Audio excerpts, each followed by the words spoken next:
So in Judges, we have this story of the man whose mother, the man named Micah, whose mother um, ends up making an idol. So after he returned the silver to his mother, she took 200 shekels of silver and gave them to a silversmith who used them to make the idol, and it was put in Micah's house. Now, this man Micah had a shrine, and he made an ephod and some household gods and installed one of his sons as his priest. In those days, Israel had no king. Everyone did as they saw fit.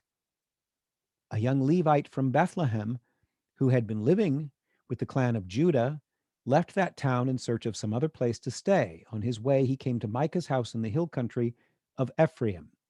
And he says, "Live with me and be my father and priest, and I'll give you 10 shekels of silver a year for your clothes and food." So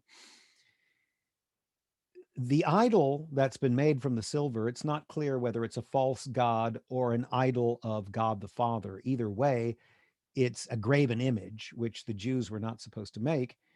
And because there's no king, everybody's doing what they want. It's kind of like today. People are making up their own minds and finding their own ways. And so, in this particular case, the guy starts his own little mini church, his own little mini synagogue. He gets his own priest. He makes his son a priest, and then he gets this other priest and he pays him, and he's got his own little thing going. So, having a king would represent having some sort of leader in Israel who could, like Moses, serve as a leader and a prophet.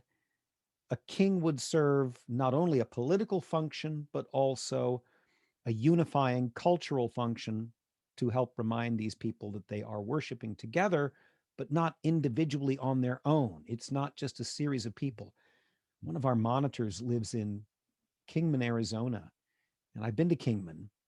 They have something like four Catholic churches in this little town of maybe 10,000 people, but they're all splinter Catholic churches. There's the old Catholic Church, there's the old Polish Catholic Church. There are all these like rival churches which are schismatic and have broken off from the one church. And that's really what happens in Protestantism. You have pretty much a denomination for every different Christian. And that was happening back then during the time of the judges.